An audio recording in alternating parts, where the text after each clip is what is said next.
Girman, the Chief Executive Officer of Afghanistan, Abdullah.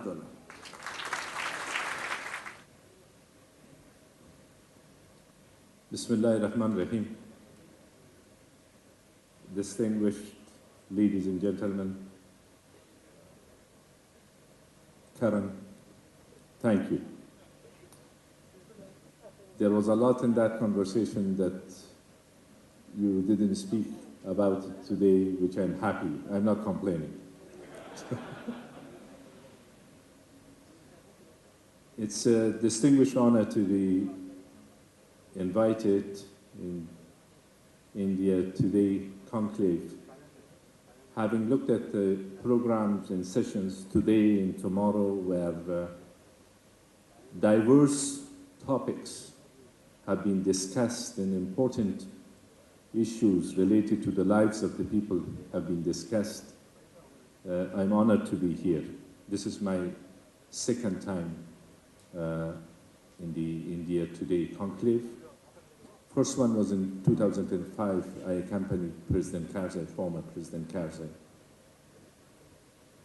A lot has changed in the past few years. Afghanistan continued war or permanent peace. The topic, the issues. I may have to take you back a little bit to the recent history of Afghanistan 36 years ago, when things started unraveling in Afghanistan. And since then, the people of Afghanistan have been suffering. Then the first light at the end of the tunnel was 2001, where the interim government was formed and the international community started its engagement in Afghanistan. Needless to say, before that, a few friends of Afghanistan, India included, were helping Afghans in fighting against terrorism on their own, mainly on their own. It was only a few, less than a handful of countries which were supporting the struggle of the Afghan people against Al-Qaeda, terrorism, and Taliban-related and associated radicalism. Post-2001, there was an opportunity. Now that journey is almost 14 years behind us. And in the past 14 years, if I summarize it in one or two sentences, I can say the opportunity was good, but we were not able to utilize it in the best way possible. Then came elections 2009. Believe me, Karen, when I talked to you at that time, I didn't know. I had not decided that I will be a candidate. But I was in the sort of opposition to the administration at that time, led by President Karzai. It was a bit late in 2008, or perhaps early 2009, that somewhat I decided to become a candidate. Then there was an election, 2009. I will not bore you with the stories of elections in 2009. Then I stayed as opposition afterwards as well, and then was a candidate in elections in 2014. Again, I will not go into details of elections and elections-related issues, as a result of which Government of National Unity was formed, which currently I'm the CEO, Chief Executive in the National Unity Government, led by President Muhammad Ashraf Ghani. Being in New Delhi, being in India, it's incumbent upon me to thank India for its generous support in the past 13, 14 years. Being the fifth major donor country, having helped us more than $2 billion in terms of support for the infrastructure, education, health, capacity building, technical assistances, scholarships in all walks of life. And as an Afghan, I would like to thank India for its support. And also, I'm sure that your look towards Afghanistan is a look towards a permanent friend. And the commitment to support Afghanistan is deep down here across the board. And I'm sure that with your support and support from the international community, but more than that, with the will and determination of Afghan people to stabilize their country, to work out issues within the country, within ourselves, and facilitate for our people, and especially for our younger generation to thrive. In the years to come, you will see a different Afghanistan. Today, the challenges are as great as you can imagine. But at the same time, the opportunities are there. It's for us to deal with the challenges that we are faced with. Security is one. Terrorism, Taliban-related terrorist activities, and security as a whole is a challenge. Poverty,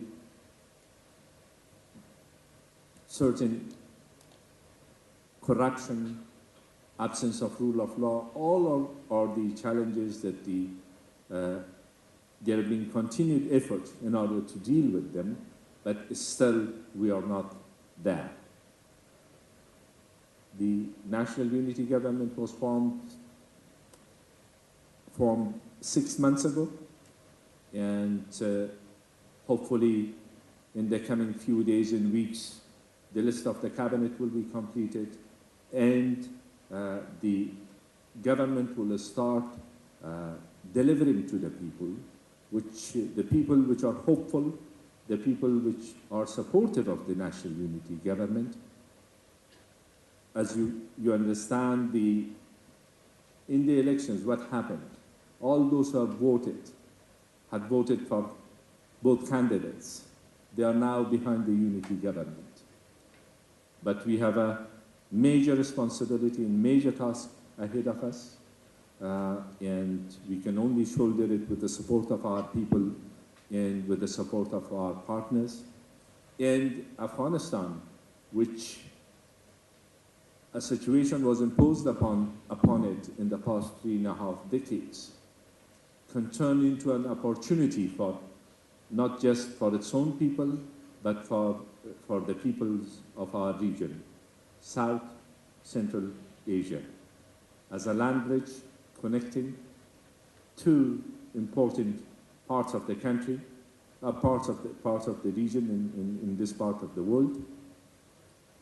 There are enormous opportunities ahead of us, but at the same time, being to India has many advantages for me, including, I should especially thank India Today Conclave for inviting me, because it gives me an opportunity to see the family as well, which recently, because of my current occupation, I really get a chance. But at the same time, visiting a country which is a preeminent power in our part of the world, a democracy, the largest democracy in the world, with great achievements, in a role model for many countries which have gone through different circumstances, but looking up towards this country. So happy to be here. Thank you for inviting me, and I am at your service.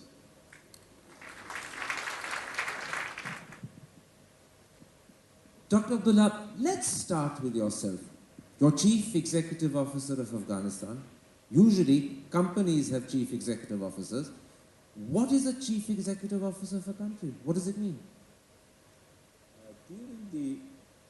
During the talks before the agreement on the formation of National Unity Government, you know, our elections was a complicated one.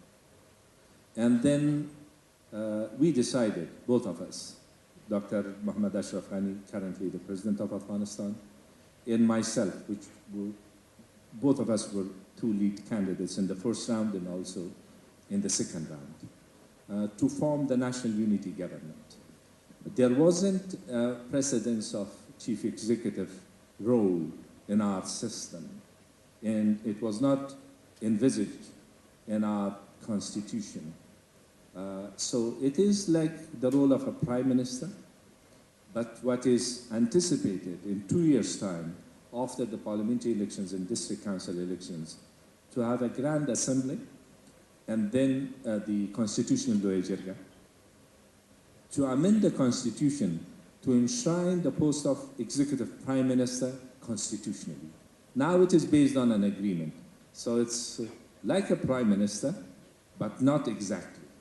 At the moment, as you said, Ashraf Ghani is president. Are the two of you, in terms of your powers, equals? Is he your boss? Or are you, because you're called chief executive, the man with the real power? No, he is the boss. He's the president of the country. And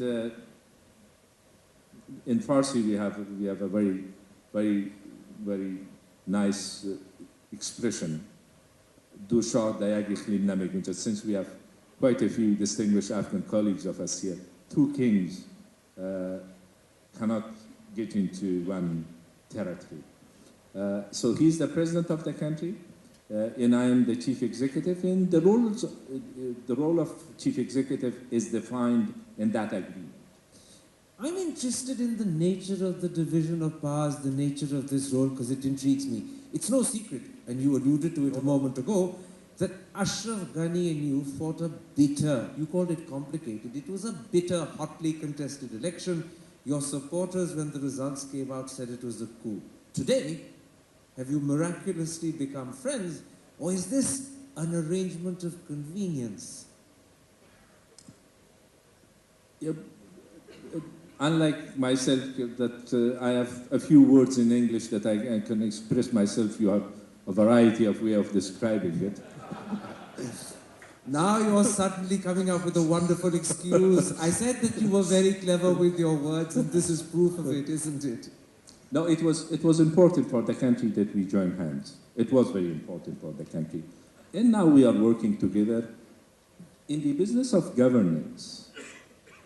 Even when it is not national unity government or anything like it, you have discussions, you have debates, you have even arguments, but you have a bigger vision and big ideas for your country, and you want to deliver, and the people are expecting you to deliver. So that's the utmost in my mind, and we are working together, and we are obliged to make it work. We are obliged. There is no other alternative. And I'm happy to be the chief executive, but in the unity government, but don't translate it as such that always I have happy times. Absolutely, and it's that I want to pick up on, because I know for a fact that you were rivals and that you had huge differences between each other when you were fighting that contested election. What are the key differences that still remain? I would say that as far as the vision of the country was concerned, there were no big differences even then. When it comes to the way that we work, the characteristics of leadership and so on and so forth, we are two different people, but working together for a common purpose. Now, you said a moment ago, you quoted a Farsi proverb, no country can have two kings. Actually, the problem is Afghanistan has three. There's also Mr. Karzai, and it's his intriguing role that I want to come to. Some people say that one reason why your cabinet is still not complete, even though 6 months is over, is because Mr. Karzai wants to put people in there and you're not very happy to have them. Others say he's not the ghost behind the throne. He's often the rebel leader in opposition as well. So what role does Mr. Karzai play? In fact, this morning, before coming here, there was a big gathering in the memory of one of our martyrs 20 years ago, Ustad Mazari, which was killed by the Taliban, assassined by the Taliban. and we were together, sitting side by side. And for the sake of honesty, I should say that he said that you are going to the right place. Give them my salams. That's what he said. And he remembered his 2005 India Today Conclave. No, he has not announced an opposition. Of course, as a leader in the country which had served as the president of the country for 13 years in difficult times, easy times and difficult times, he has a role and he has his own supporters. But the reason behind the formation of the cabinet, that's not the reason that he wants to have his own people in the cabinet. But that's a different issue, cabinet and formation of the cabinet. We have a clear mandate from the people, and if there is an opposition to this government, it will be loyal opposition, legitimate opposition, and because I've spent 7 years or more in the opposition. Post 2006, when I left the Ministry of Foreign Affairs, or the government, for 1 or 2 years, I was not in the opposition. Then I became a candidate. So I have a sympathy for the opposition. And we will facilitate for the opposition to be thriving one, to be energetic one. That's not a concern in a democratic society. And if it is President Karzai or any other colleague, let me quote you another event. A few days ago, we were together again in a big event that was in remembrance of late Marshal Fahim, my friend and Vice President of Afghanistan, 2 terms, and a friend of former President Karzai as well. He talked about his memories with Marshal Fahim, and he said, once I asked him that, are you part of this making parties and party formations and so on and so forth? And Marshal Fahim's reply has been that, no, I'm thinking about parties. And then when my turn came, and then I told President Karzai, former President Karzai, that remember that advice from Marshal Fahim. But encourage the others to form the parties. One quick question more about Afghanistan before I come to India-Afghan relations. When will, in fact, cabinet formation be complete? And why is it taking so long? It has taken longer than expected. But it has to be a very thoughtful process, and also with taking account all sensitivities within the national unity government and otherwise. It has to be people with competence, experience, and honesty, at the same time representative of constituencies in the country. So it has taken more time. I'm not satisfied with it, and I'm not blaming anybody for it. I'm also responsible for this delay. At the same time, in terms of timeline, one of the people which you will find it very reluctant to talk on timetables in these sensitive issues, it will be me, but at the same time, it will be a few weeks, very few weeks, before we have the cabinet completed. Let's then come, Dr. Abdullah, to India-Afghanistan relations, because one of the things that has happened since Ashraf Ghani took over just about 6 months ago is that India and Afghanistan seem less close than they did, and Afghanistan and Pakistan seem a lot closer than they used to be. And it's not just Indian papers that have picked this up. The Economist has written about it, and Mr. Karzai has spoken about it. And my question to you is, are you happy with this outcome, or are you perturbed by it? Well, I would say that the foundation for relations between Afghanistan and India is very strong. And it is part of our national security interest. And you have helped us.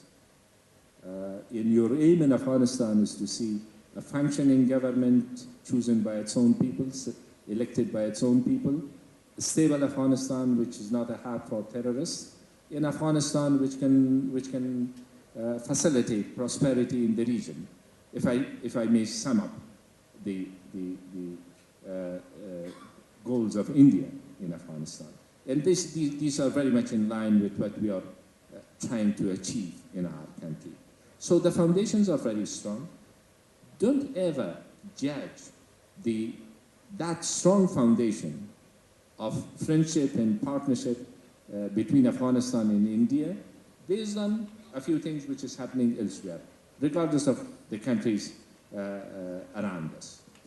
There is a tendency that sometimes the relations of Afghanistan with a particular country is being judged. You don't want to name the particular country, do you?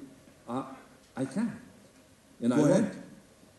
The point is that we did have a problem with our neighboring country, Pakistan, earlier. And it's important for Afghanistan, it was important for Afghanistan to make efforts to correct relations. And also we are dealing with the common threat, which is terrorism and radicalization. And to deal with the common threat which is posed up against us, and also to utilize the opportunities which are there for all the peoples of this region, Afghanistan have made efforts in the past few months, and it has been reciprocated by our neighboring country, Pakistan. But that does not suggest by any means, at any time, under any circumstances, that we will sacrifice our friendship with India for the sake of our relations with another neighboring country. To the credit of President Karzai, former President Karzai, I should say that while we have, the United States of America is our biggest partner, donor country, have made sacrifices alongside the Afghans. They have a different relations with the Islamic Republic of Iran, but we maintain good, friendly, brotherly relations with Iran at the same time. I hear what you're saying, and I accept your line that the foundations are strong. It's the nature of the new structure that Mr. Ghani is building on those foundations that perhaps suggests something else. Just look at the facts as I present them to you and then answer me. It's 6 months nearly since Ashraf Ghani came to power. He hasn't come to India, he's been to Pakistan.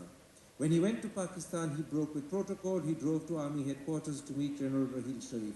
Since then, General Raheel Sharif has visited Kabul several times. Mr. Ghani has also withdrawn the Afghan wish list to acquire equipment and military vehicles from India. Now he's in fact going to send Afghan army cadets. What does to all Pakistan. that mean? Well, that's what I'm coming to. All that means that we have a lot of issues to discuss. It actually suggests that in fact there is a marked shift towards Islamabad and perhaps a slight lessening of the relationship towards Delhi. To me, that's what those facts suggest. I want to ask you, what do they suggest to you? I can come back on my point.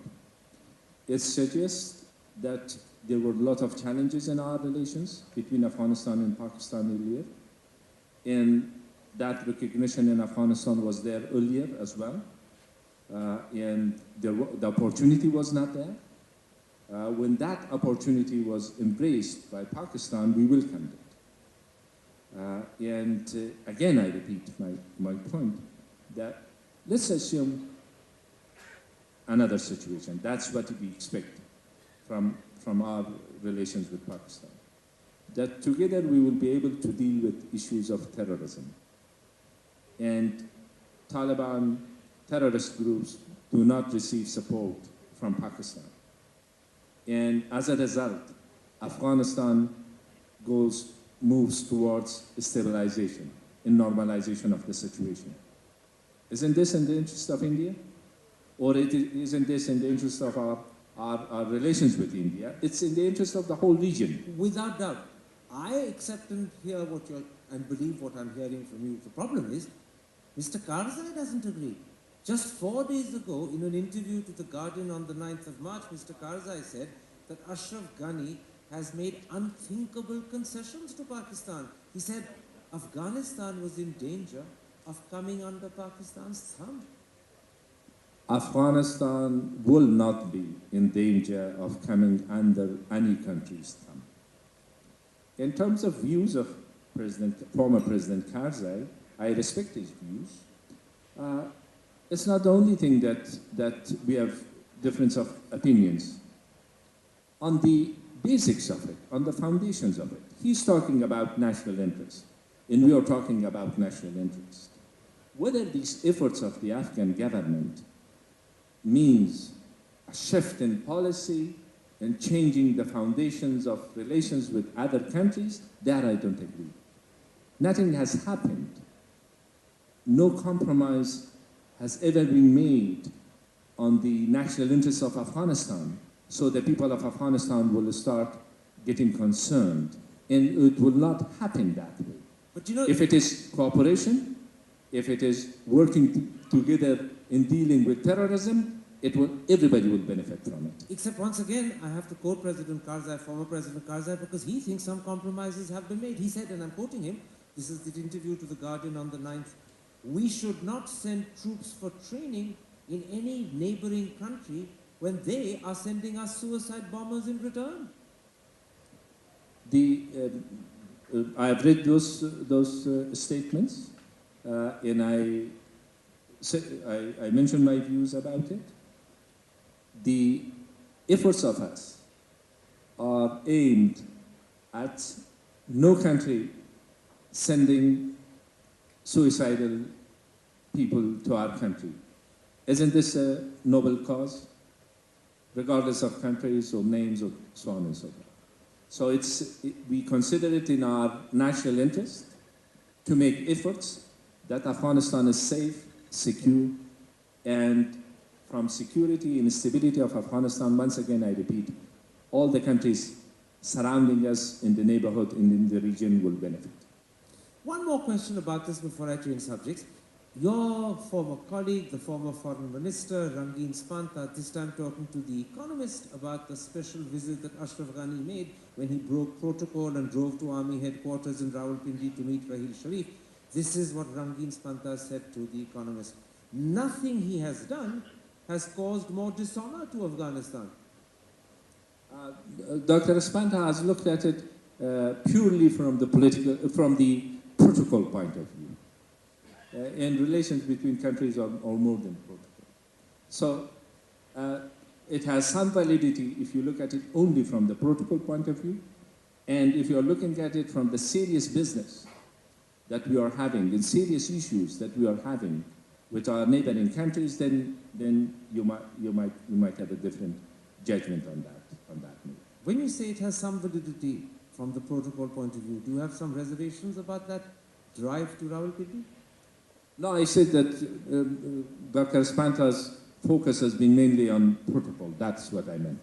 Now, I'm going to broaden the subject. It's widely known and widely understood that what I perceive as a tilt towards Pakistan, which you don't see as a tilt, is actually motivated by Mr. Ghani's thinking that Pakistan can facilitate a dialogue with the Afghan Taliban, who you know and I know virtually live in Quetta as guests of the Pakistan government. But the key question is this: do you believe Pakistan will act as honest brokers, or are they actually seeking to replace your government with one of the Taliban?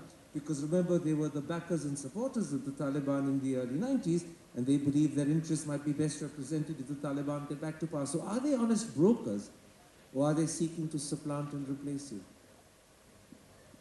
We don't want to be pessimistic. We don't want to be too overjoyed because of what is happening. We will be realistic, and anything which has been promised will be tested. And if there was a situation that Taliban didn't receive any support from our neighboring country, Pakistan, we welcome it, whether it is individuals or whatever. If there is a situation that Taliban accept the reality that war is not the solution and they come to the negotiating table, if they are convinced or if they are persuaded, that will be a good start. But we have a long way ahead of us, not only in terms of stabilization of the country, but at the same time in terms of dealing with our neighboring countries. Two quick questions there. Who is the critical man in Pakistan who is going to facilitate your government's talks with the Taliban? Is it Nawaz Sharif and his government, or is it actually Raheel Sharif? And is that why that drive to army headquarters was so important? I mean, who is it that you're putting your faith in? We have the same message from the civilian authorities in leadership in Pakistan as well as military. But whose voice speaks louder to you? I think I don't underestimate your knowledge of the situation in our neighborhood, so I wouldn't go further than that. But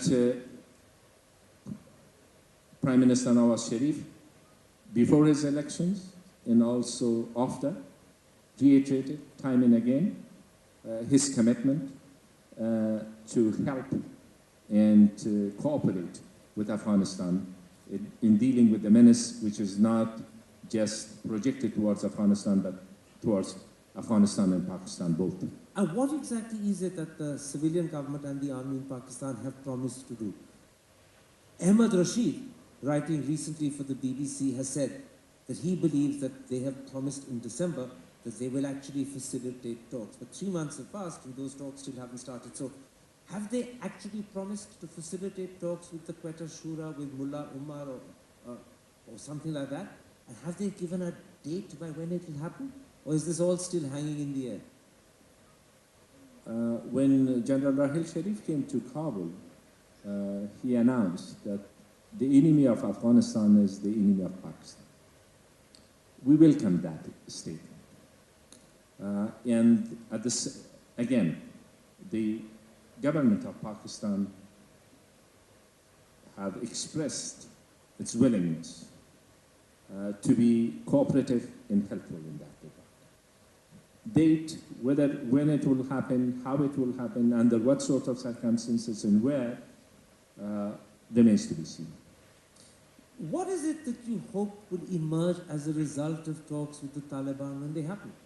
I mean, are you hoping for an end result that you can describe at the moment? Have you got a target or a goal in mind that you want to work towards? Or are these just open-ended talks in the belief that something will come, but who knows what it will be?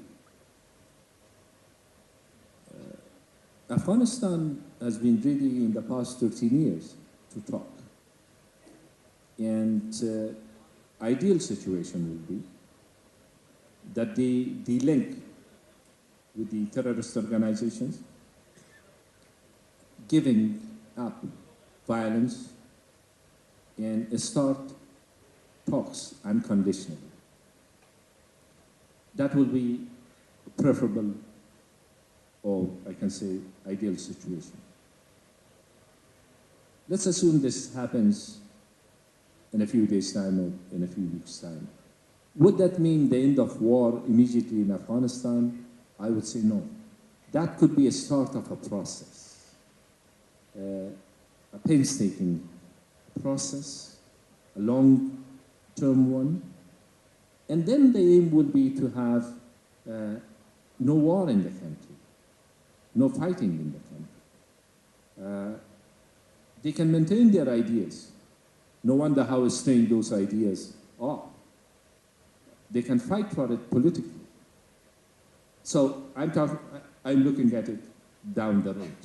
But when you look at it down the road, are you happy for this process to envisage the possibility of Mullah Omar back in power in some shape and form? That's what he wants for sure. And that's what Pakistan would love. It's quite a few 1 or 2 years since anybody hasn't heard anything directly from Mullah Omar. That is also one fact of life. I'm not suggesting anything around it, but this is how it is. But this is what the majority of the people of Afghanistan want: a dignified, durable, just peace. That's not just President Ghani or former President Karzai or myself or unity government. That's the absolute majority of the people of Afghanistan. Dignified, durable, lasting, and just peace. With the commitment, with the assurance, the achievements of the people of Afghanistan will be preserved and the Constitution of Afghanistan respected. So these are the parameters. Then where it starts, where it leads, that remains to be seen. If Taliban still believe that they can win militarily, they might come to the negotiating table with difficult conditions, unacceptable conditions. These are all possibilities and scenarios. But again, I repeat what I said earlier, we don't want to be pessimistic, we don't want to be over-optimistic, but being realistic, but always having the interest of the country in mind. And here I have something.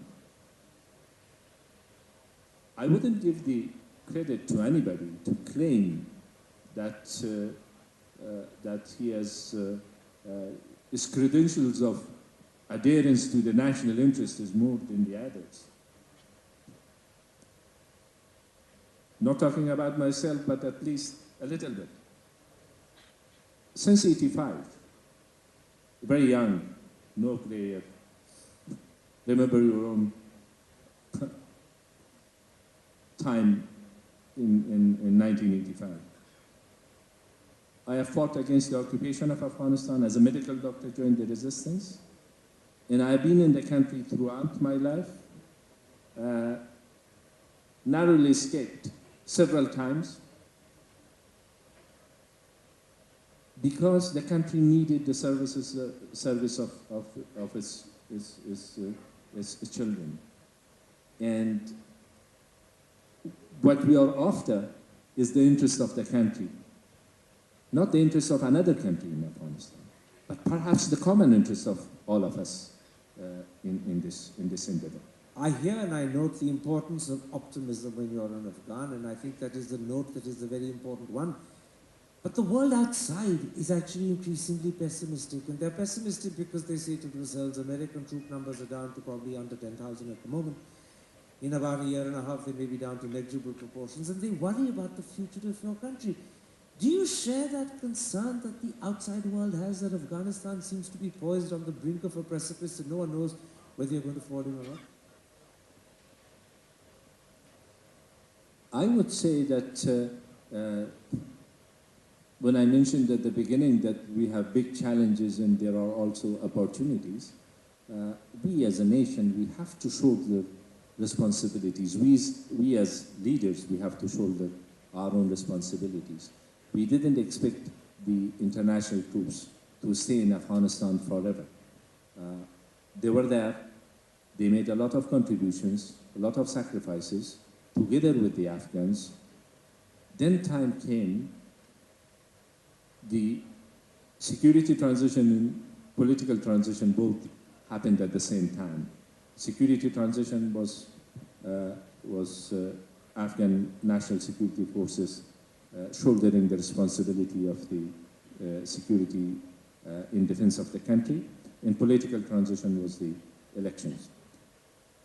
It is a challenging task, but it's a noble mission, and we have to take responsibility for our destiny. One last question, Dr. Abdullah, before I open it up to questions from the floor, because I know there are many people here who want to ask you questions.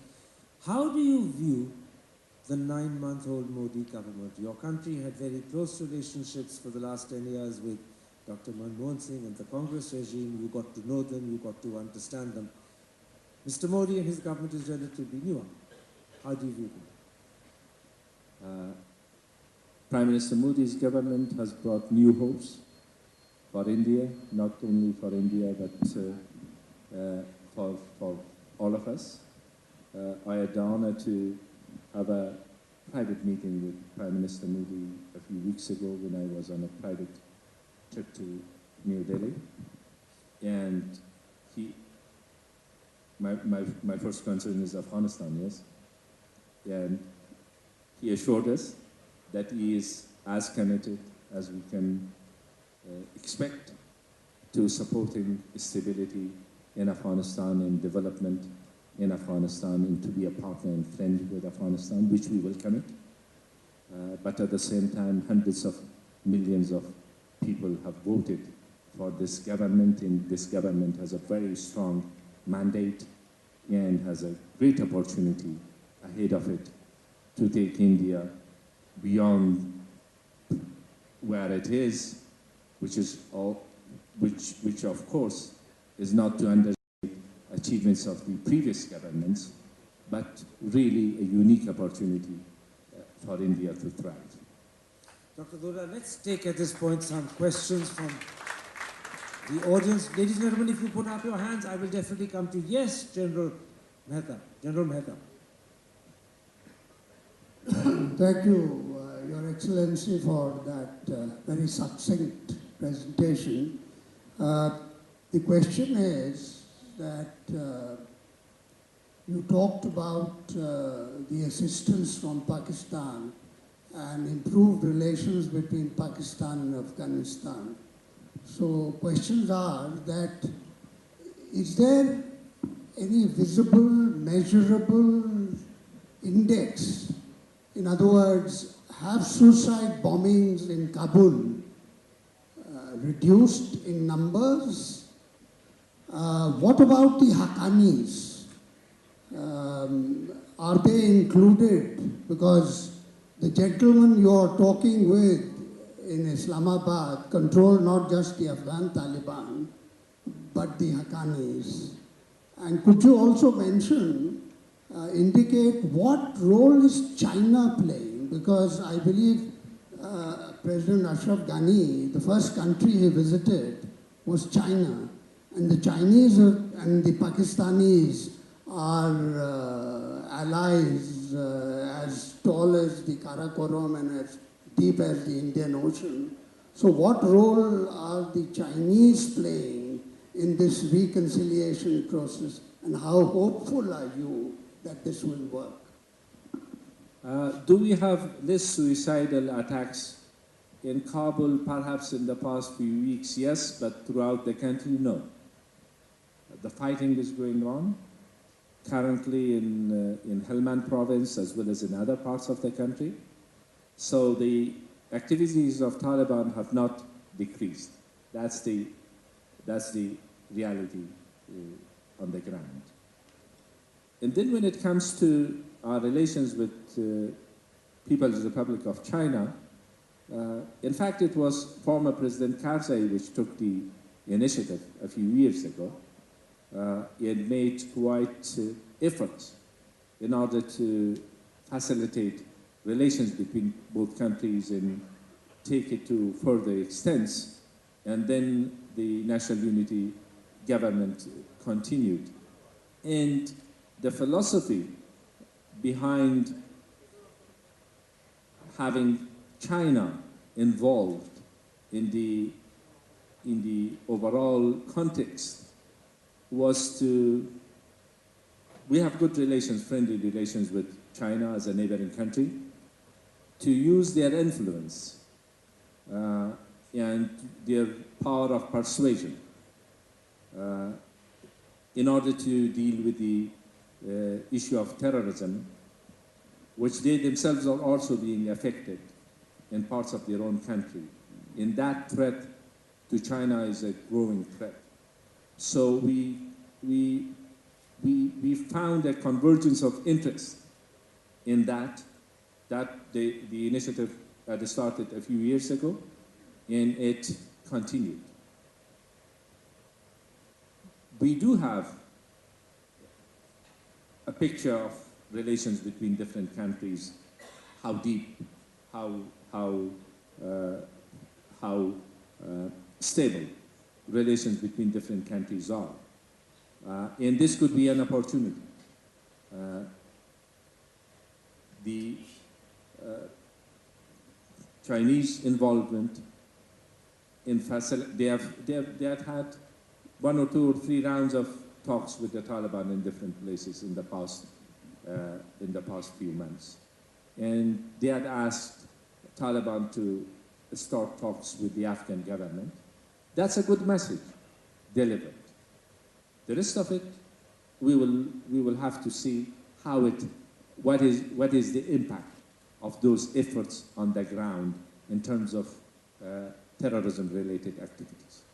Dr. Turu. See twice in Kabul, which means that they have tended to see Afghanistan as a sort of battleground for their rivalries with India. I'm wondering whether this new proxy could prompt Afghanistan to talk to Pakistan about seeing their relationship with India in Afghanistan in different than zero-sum game terms. And further, given that Afghanistan no longer wants certain things from India that it did want once, defense assistance, training of military cadets, and so on, what do you see as what Afghanistan really wants from India in the context of this change dynamic, this change that has followed from the warming between Kabul and Islamabad? I would say that Haqqanis attacked Afghan targets hundreds of times in the past 13 years. There is no doubt about it. And they might continue. We don't have an assurance that this will not continue. How Pakistan views our relations with India, that's one issue. How Afghanistan views its relations with Islamic Republic of Pakistan or with India, that's a different issue. We need different type of cooperation from Pakistan in order to deal with the challenges that we are faced with, and I think those are common challenges. But at the same time, India has helped Afghanistan in dealing with the same challenge, at the same time helping the people to move beyond that and embrace the opportunities which are there in many ways, in many different ways, which I summed it up earlier.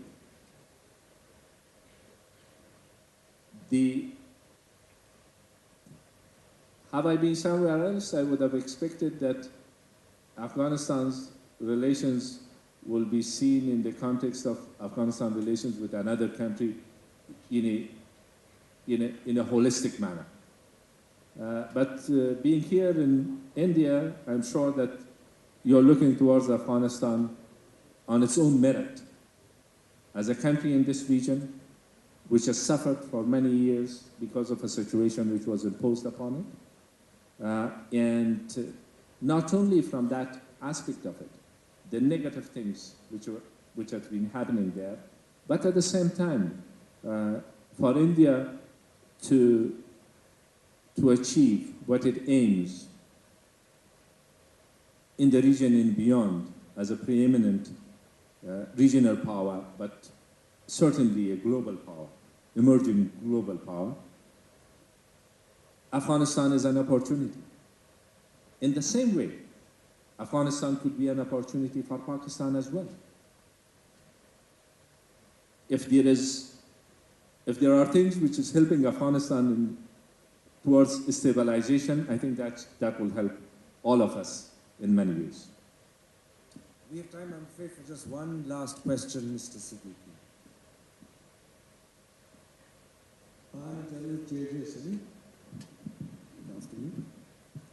I have a question for His Excellency Abdullah. You know, you rightly said that you are building relations with Pakistan for benefits that you will accrue and for your stability and security. That's understood. But you are a very important part of the South Asian continent. Also, you are the threshold to Central Asia. So it's not just Pakistan, it's India, it's Nepal, Bangladesh, and other countries. So do you think Pakistan has given any indications that it's going to be your friend to help you to have corridors which can be used by South Asia to go through you to Central Asia for tourism, for transit, for trade, for commerce, for many other things which will actually build your nation for the 21st century? So this is my question. Is Pakistan going to play a positive role there? The issue of corridor and direct links to India has been a topic of discussions throughout the past 13, 14 years. And that will be a continued priority for Afghanistan, and the minute that it is being worked out, we all will benefit from it. So it is an important priority for us. Discussions have continued for so long. Hopefully, we will see the fruition. Siddiqui, I'm really sorry I was giving that opportunity to you, but we're out of time. Dinner's waiting. There are lots of people who want to eat. Can I suggest one thing? Why not when... Mr. Siddiqui, former member of parliament. There's a new threat on horizon, ISIS. How much influence is it having in Afghanistan? Are there linkages between, have you found any linkages between the Taliban and the ISIS? Are they, in some way or the other influencing, even if not directly, indirectly, ideologically, in terms of Wahhabi Islamism in Afghanistan? The ISIL or ISIS, it has turned into a global threat at the moment. In a situation in Afghanistan where there is insecurity, instability in parts of the country, we cannot ignore it. At the same time, these are two different entities. There is no doubt that in some cases, that's not common across the board, some Taliban local commanders have expressed allegiances to the ISIS. They are the same people. They were there. They have changed flag. That will not turn them into a much bigger threat in proportion than they were. But at the same time, we are watching it, and we are also seeing it and focused not to let it grow and develop. So there isn't institutional, there are not institutional linkages between Taliban movement as such, as a movement, and ISIL. That I can say for sure. But in some, and also in some areas, there are conflicts between the two small groups of who have raised black flag. There are conflict as well.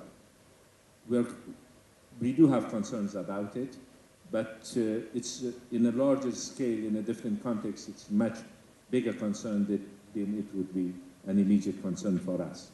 Ladies and gentlemen, we come to the end of this particular session. At this point, I want to thank Dr. Abdullah for his frank, incisive, detailed response, not just to my questions, but also that very eye-opening speech that you began with. Thank you very much, Dr. Abdullah, for accepting this invitation.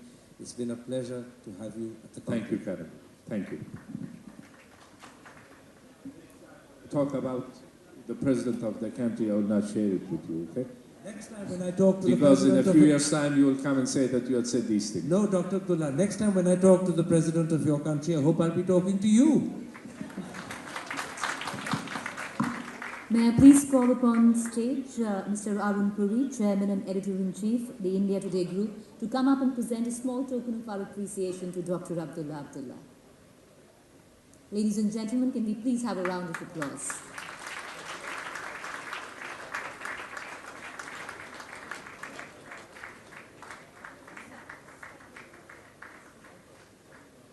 Thank you, Mr. Puri. Thank you, Dr. Abdullah. With that, we've reached the end of our day one of Conclave 2015.